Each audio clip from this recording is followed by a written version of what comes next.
Imagine, just for a second, stepping into a beautiful, quiet forest. You're fully equipped, you know exactly where you are, and you're really just out for a brief walk.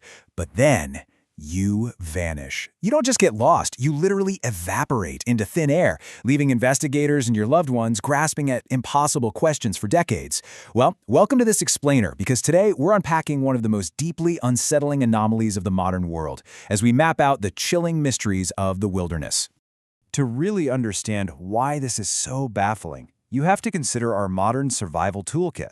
Humanity has honestly never been better equipped to navigate hostile terrain. We've got GPS tracking, we have aerial satellite surveillance, and instant telecommunications. We can pinpoint a location literally anywhere on the globe. Yet, despite all of this incredible advancement, people just continue to be swallowed whole by nature. They disappear without leaving behind any meaningful trace whatsoever, completely defying the very technology that was designed to keep them safe. And look, I want to be incredibly clear right up front. We aren't just talking about inexperienced hikers taking a wrong turn and, succumbing to the elements. Not at all. We are examining terrifying anomalies that completely defy our understanding of modern tracking and forensics. No tracks, no trace, absolutely no answers. We're looking at cases where the physical evidence simply stops existing. Section 1. Enter the Pecos Triangle, New Mexico's darkest mystery. So, what exactly is the Pecos Triangle? Well, it's this sprawling, incredibly isolated wilderness situated right between the Carson and Santa Fe National Forests in New Mexico.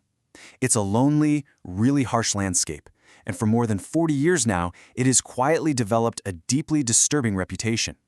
Abandoned vehicles, untouched campsites, and missing people have plagued this specific belt of land, often with no sign whatsoever of their owners.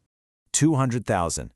That is the staggering number of acres this rugged terrain actually covers. It really gives you a true sense of just how vast and unforgiving this landscape truly is. Think about it. When you're looking for a single human being in 200,000 acres of dense, mountainous wilderness, the odds are already completely stacked against you. But it's the manner of these disappearances that makes this region so incredibly infamous.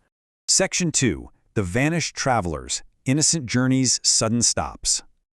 Okay, picture this. It's 1998. A 71-year-old Catholic nun named Emma Tresp is driving to a monastery she safely visited many times before. Step 1. Her 1997 Honda Civic gets stuck on a rocky, remote service road in the Santa Fe National Forest. Step 2. She steps out of the driver's side door into the wet mud just to inspect the situation. Step 3, and guys, this is where logic completely breaks down. Investigators found her footprints, circled the car exactly one time, as if she was just assessing the damage, and then they completely vanished. Just gone. There were no tracks leading back to the car, no tracks leading away into the forest to seek help. She stepped back from her vehicle, paused, and completely ceased to exist. And we see these eerie similarities in the case of 19-year-old Robert Amos Browning from the year prior, in 1997. His van was found abandoned near Monastery Lake, which, interestingly enough, is actually just a few miles from where Emma Tresp's car was found. The windows were rolled down, there was gas in the tank, and his ID, his money, and his fishing gear were left completely untouched inside.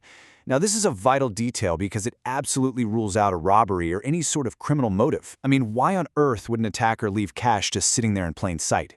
You know what's really wild? This terrifying phenomenon isn't just baffling to human investigators, it completely baffles highly trained animals too. Consider the case of Carmen Gonzalez in the winter of 2000. Her rented van was found at the bottom of a canyon, completely covered in snow, with absolutely no footprints or tire tracks around it. When specialist search dogs were brought in, the outcome was chilling. It was reported that the tracker dogs suddenly stopped, appeared confused, and refused to move any further. They sniffed the air, became agitated, and despite all the coaxing from their handlers, they just retreated. It's a deeply unsettling detail, and the crazy part is it repeats itself over and over in this region. Section 3. The Lost Hunters. When the experts disappear. Take Melvin Nadal, for example. He vanished in September of 2009. He was 61 years old, sure, but he owned his own gym. He was exceptionally fit, a black belt in Taekwondo, and most importantly, he was fully equipped with a GPS tracker and a hunting rifle. He was disciplined, he was cautious, and he was highly capable. A lack of experience or physical frailty was absolutely not a factor here, for sure. He simply told his hunting party he was heading out alone for the day. So searchers and tracker dogs followed his route. But here's the catch. Exactly 50 yards down the trail, just beyond the sight of his companions, his scent and his deep footprints abruptly ended. Just like Emma Tresp, there was no sign of a struggle, no tracks leading away into the brush, and the search dogs once again became super agitated and refused to continue. Think about that for a second. An armed, incredibly fit survivalist vanished mid-stride. Now, this unsettling pattern escalated big time with local hunter Stanley Vigil in 2017. Stanley was born and raised in the area. On November 7th, he excitedly jumps from his truck to chase an animal, leaving his group behind. His group hears 2 shots, but he never returns. Later that night at 9:30 p.m., a trail camera actually captures a blurry image of him. He's looking super distressed and mysteriously missing his rifle. Then the next evening, November 8th, he bangs on a stranger's door in a nearby village in absolute terror. 6 months later, his body is found in a river with severe blunt force trauma. What in the world happened to him during those missing hours? The woman who owned the mobile home where Stanley banged on the door recalled his panicked, final words, "Someone is chasing me." Can you even imagine the sheer terror he must have felt? A lifelong, heavily armed outdoorsman reduced to fleeing for his life through the pitch darkness, begging a total stranger to let him inside. And we see another incredibly tragic and baffling outcome with Audrey Kaplan in 2014. She was 75 years old. She briefly stepped away from her camping group to pick mushrooms when a sudden, incredibly dense fog bank descended. When she was finally found a week later in the freezing Pecos River, she was mysteriously missing her clothing. It's such a strange paradox, right? Why would someone willingly take off their clothes in freezing weather? Section 4. Explaining the unexplained. Rationality versus the unknown. So when we're searching for answers here, we're basically left with 2 drastically different camps. On one hand, we have grounded scientific possibilities, sudden weather shifts, the medical effects of hypothermia, or even the possibility of cartels and organized crime operating out in those isolated forests. But on the other hand, we have the terrifying local folklore and unexplained phenomena that have surrounded the Pecos region for decades. Shadow figures, haunted campgrounds, and even theories of iron ore generating electromagnetic portals. Let's break both sides down objectively.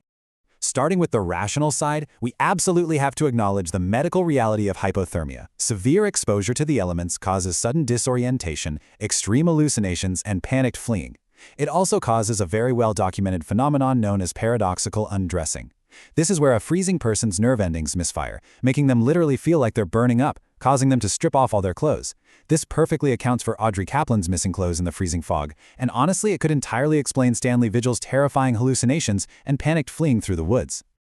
But then we have to impartially look at the unexplained phenomena from the source material. Local hunters and campers have reported tall, shadow-like figures with glowing eyes just standing silently on the ridgelines. Then there is the legend of the Holy Ghost Campground, where a murderous Catholic priest from centuries ago is said to have bound restless spirits to the land. And investigators of the paranormal have pointed out unusually high electromagnetic readings in the area, theorizing that deep iron ore deposits might actually create energy ruptures or disorienting forces that cause people to literally vanish. So, whether you lean towards the brutal, medical reality of sudden hypothermia or the chilling possibility of something way beyond our understanding, the source material leaves us with a haunting final thought. If our survival technology is better than it has ever been in human history, why does the wilderness still win? It really is the core paradox of the Pecos Triangle, and it's a question that pretty much ensures the next time you look at a dark line of trees, you'll see the woods just a little differently. Thank you so much for joining me on this explainer. Keep questioning everything.